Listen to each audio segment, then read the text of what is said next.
Hello there everybody. So I really enjoyed making that first video called Artists of the Fantastic Imagination, where we were going over some of my very earliest creative influences that set the template, you could say, for my aesthetic foundations there on in.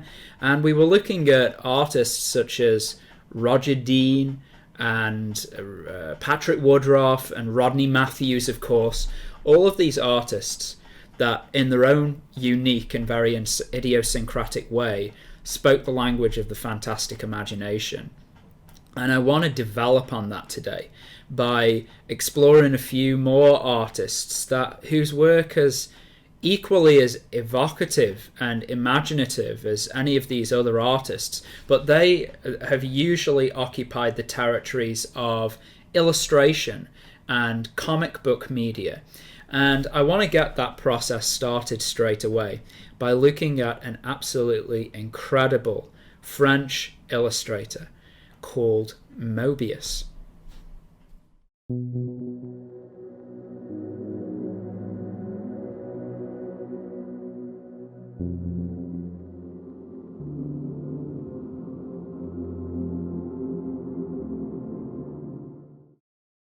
Right then, let's talk about Moebius. I think that the first time that I actually came across the work of Moebius wasn't actually in comic books, because it has to be said, I did used to read comic books when I was a teenager because I was really into the Alien franchise, right? And I used to read a lot of comics from that, but I didn't really go beyond it. I was never into, X-Men or DC, Batman and things like that. And I certainly didn't know about many of these artists' work at that particular time, apart from this one called Moebius. And the first time that I actually came across Moebius's work was related to Alien, the first film with Sigourney Weaver in, because Moebius designed the iconic spacesuits that the actors wore in that movie. And so that's the first time that I actually came across his work. But that movie's visual style was just so heavily dominated by H.R. Giger for me that Moebius's work kind of it didn't really spark my interest. I didn't know that this artist had this entire realm of new activity that was going on beyond the work that he'd done for Alien. And it wasn't until years later that I actually came across his work and realized what an incredible visual repertoire that this guy had. I mean, I'll just put some images up on the screen as well so that we can look at them. What I love about Moebius's work is not only does it possess that idiosyncrasy that really appeals to me in artists, but Moebius is really a master of perspective. A lot of Moebius's works take place in the sky. They take place above things. Moebius, in some of his early life, after he went to art school, he had a year off, and he actually went to Mexico because I think that one of his family members is Mexican. So he went over to Mexico and he actually did a lot of walking in the deserts there. And that really kind of flat landscape and enormous overarching sky in the desert, it really had a huge impact on his European mind, because the landscape is just so different. It was so exotic. It was so it activated his young imagination, you could say. And I definitely can familiarize with that. I mean, I never went to Mexico or anything myself, but I used to spend a lot of time on moors when I was a kid, and that has a similar kind of very barren landscape, and the sky is very omnipotent, you could say, over you, and it really does make you go inside yourself, because you really don't have that much to distract you. It's not like walking in a forest where you've got all of this you're surrounded by all of this density and all of this complexity everywhere you go, and your eyes are just oversaturated with things all around you. Whereas when you go into these barren landscapes like deserts or moors, and you're confronted with the desolation of that landscape and then this huge overarching sky, it just makes you go inside yourself. And I really think that that's what happened with Mobius when he went to Mexico. And it really shows up in so much of his art. I mean, whether he's... Obviously, deserts come up quite a lot in his work. But even if he's doing some kind of science fiction piece where you're looking at this crazy market stall or some kind of... metropolis scenario, it's usually done from this top-down perspective, as though you are a bird in the sky, or you're looking down on all of these things. And he does do some interesting profile work as well. Speaking of the sky and birds as well, Mobius created this incredibly unique comic of his own called Arzak. And it was this really short-running series. I think he made about 4 of them. They're very short comics. And it depicted this individual who was flying around this landscape on this pterodactyl-like creature. But what makes this comic so unique, and just it really speaks to how clever these guys are and how different they are, is that this comic features absolutely no language in it whatsoever. There's no text, there's no conversation, there's no dialogue, there's no inner monologue, there's nothing there but images. And you're following this incredible journey as this individual flies on his pterodactyl over all of these incredible landscapes and sees all these wonderful monsters and these strange alien races and everything like that. And you're left in this wonderful space of silence. And all of the images have this wonderful continuum to them that tell a narrative of their own. And I think that this is so clever, and it really speaks to how I wish there were more comics in the comic medium that were actually like this, because the comic medium is obviously a marriage between very strong images and narrative words as well. And obviously the word structure is much more condensed and broken down in these things, so you don't get as much detail and nuance as you would read in a fictional book, obviously. But there is this marriage between images and language, and I think that it's really interesting. It speaks to the power of the visual language more so than the written word in Arzak, because he completely stripped that out of the equation and said, we don't actually need all of this narrative here. We don't need all of this language and all of this conversation going on, because pictures and images can communicate a narrative of their own. And if you only let them breathe, and if you only let them speak for themselves, then they will communicate to you. And so, yeah, I mean, I really love this Arzak book. It's just so imaginative and so wonderful. But what also really captivated me about Mobius's work is the organic nature of it. I mean, Mobius, again, as well as being a master of perspective, he is really one of the great masters of this beautiful organic line, and he can create these wonderful textures. So you see things like clothes and jewelry and everything about the figures. He surrounds them in this kind of organic aesthetic, and it has this beautiful Art Nouveau flow to it that is so appealing to my mind. It was also later on in my life that another fantasy series, this time in video games, really captivated me. And this was a game, really old game now, I don't know how many people will be aware of this, for the Sega Saturn, that was called Panzer Dragoon.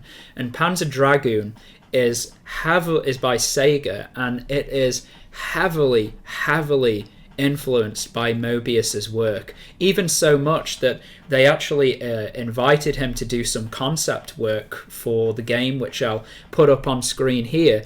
And if you've ever experienced this game for yourself, you can easily recognize the Moebius influence here.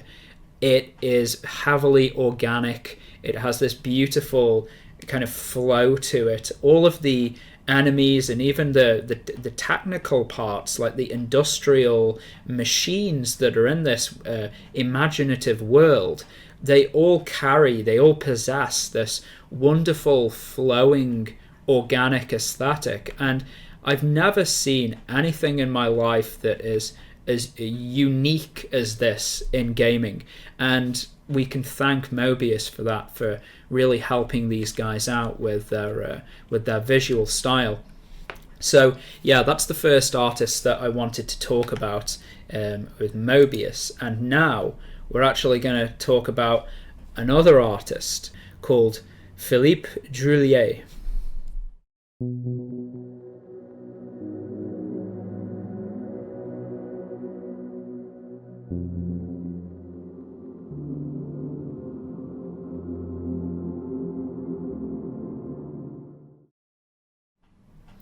Right, okay, so let's see what we can say about Philippe Druillet.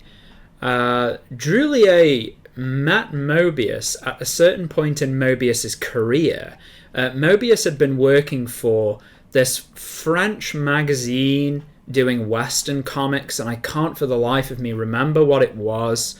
But nonetheless, Moebius had been working for this place and had developed quite a good name for himself. But he was kind of dissatisfied with making these more, shall we say, safe designs, and he was really interested in surrealism and in breaking down these kind of more standardized boundaries, and just he had something inside of him that needed to get out. And I think that a lot of artists could probably sympathize with that. And so he left that studio and he got together with some other artists, one of whom was Druillet, and they set up a new studio.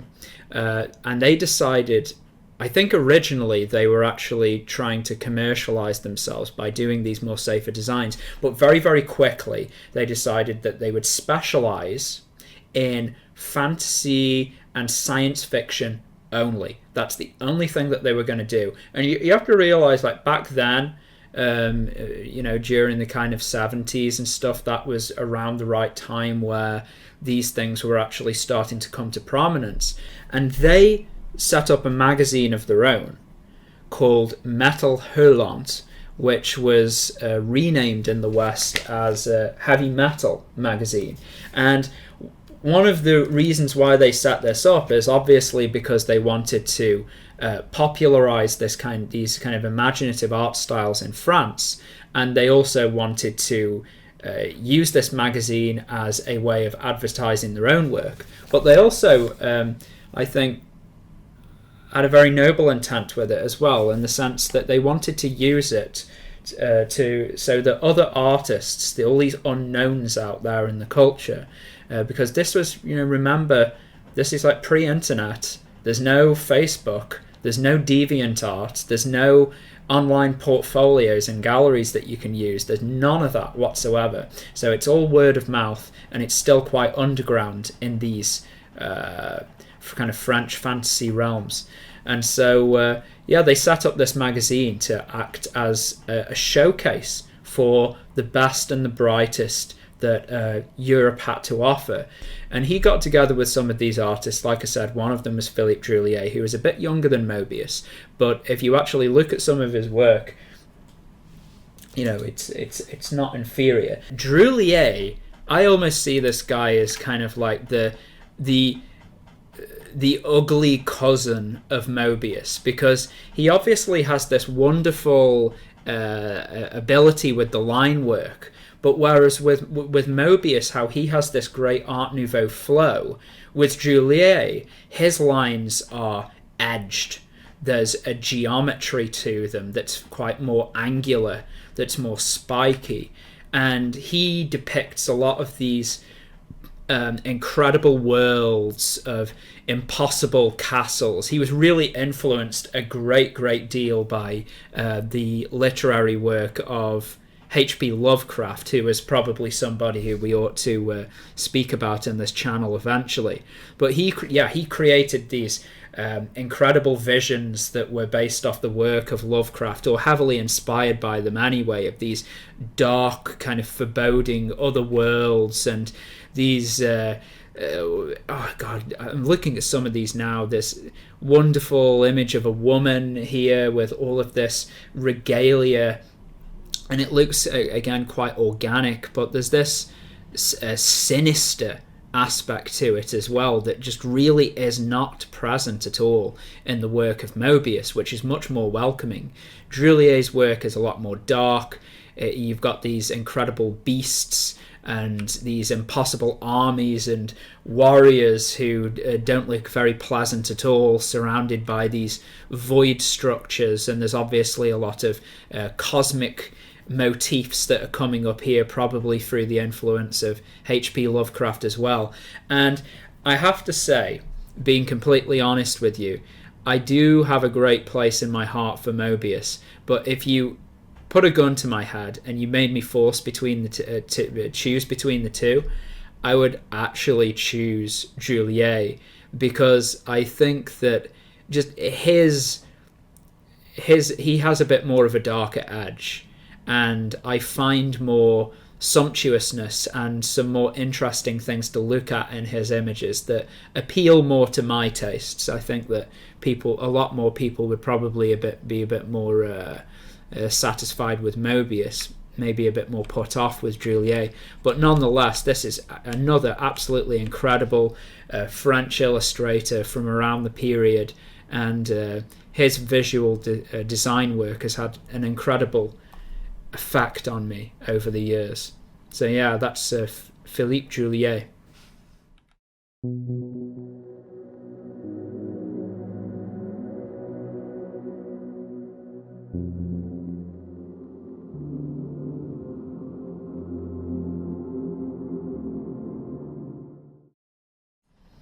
Alright then, so now we've come to the last artist on this list, and we're looking at, this time, not a French illustrator, but a British one, and his name is Ian Miller.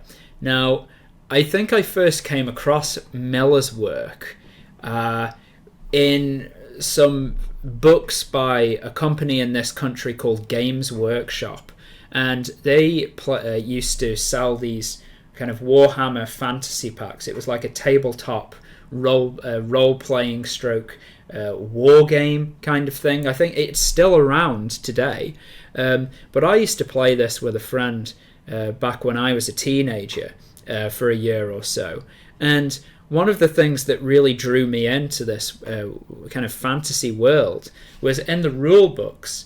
Games Workshop would hire all of these great British fantasy illustrators to come and render their world for them, and they had this incredible talent back then in the 90s when I used to play it. I've had a look at some of the books that Games Workshop put out today, and in my opinion at least, I don't think that the illustrative work on there is anywhere near as good as it was in the 90s when you had guys like Ian Miller here.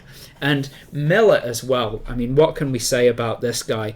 Kind of like Drulier in the sense that a lot of his images are quite sinister. When you look at them, they deal in a lot of, again, organic forms, but the organic forms are very twisted. There's a lot of vegetable matter with faces in, and lots of contorted leaves, spikes, and again, you've got this brilliantly idiosyncratic hyper detail. I mean, this guy, if you look really closely at his style, he makes lots and lots of small hatchings, you would call them, and he puts them in rows. There's lots of row work, you could say, in the work of Ian Miller that just flows down, and I think that some of this is subliminally filtered into some of my work, because I definitely work in rows, and I wonder whether it's the influence of Ian Miller that's actually made me do that. It might be. But yeah, I became really interested in the work of Ian Miller through the illustrations that he did for Games Workshop. And I remember there was this fantasy book that was the illustrated works of Tolkien that I always used to like when I went around to my aunt's house, and I used to peruse through that, and that had some Ian Miller pictures in there, but I didn't know the artist's name when I first saw them. It wasn't until I saw the Games Workshop stuff that I was actually confronted with them again. And another thing that I want to say about Ian Miller is that he was really good at, I don't know how to describe this, but he do you know when you have this really brisk winter's day and it's really cold and you've got a bit of frost there and it's very early in the morning, so the mists are out, but there's this beautiful kind of like sunny sky and everything's very serene. There's no leaves on the trees, so they're very kind of spiky and angular, but there's this beautiful icy air surrounding you. And Ian Miller could create these landscapes that really reminded me of those cold winter's days where you'd have all this mist and this icy atmosphere and these bare bark trees. And whenever I look at Miller's work and I see some of his landscape stuff, it always reminds me of that, and I love it for it. So yeah, I think that that's all I'm going to say on these three artists. Every single one of them is absolutely incredible. I think that Druillier is probably my favourite, but it's a very, very close, competition between all of them, because all of these artists, whether it's like Dean, Woodroffe, or whether it's Druillier or Mobius or somebody like Ian Miller, all of these artists have had massive impact on me. Not necessarily in terms of the aesthetic style, because I think that I've kind of cultivated that on my own, but definitely in terms of mood, tone, and just the exotic nature of these people. These people are very individualist in their disposition. They're not working within a tradition per se. They're not looking back towards the great artists of the Renaissance or something like that from the Western tradition. I think I remember seeing a documentary with Mobius where he was saying that he saw himself and Druillier as kind of revolutionaries, in the sense that they wanted to completely abandon all of that stuff and just pour out from their own inner contents. And that's much more of a romanticist thing, in a sense, because it's about the individual realization of the artist's own inner vision. And so I think that they're leapfrogging from that somewhat, perhaps. But I really admire these artists more than any other, more than any Renaissance, more than any classical stuff. I mean, these are just particularly my taste, because I really look for idiosyncrasy in art, and I like individual expression, as opposed to tradition, you could say. And all of these artists embody that so well. Even now, as I'm getting older, my attachment to their work hasn't waned whatsoever. And yeah, so I hope that you've really enjoyed listening to this and looking at some of these incredible pictures.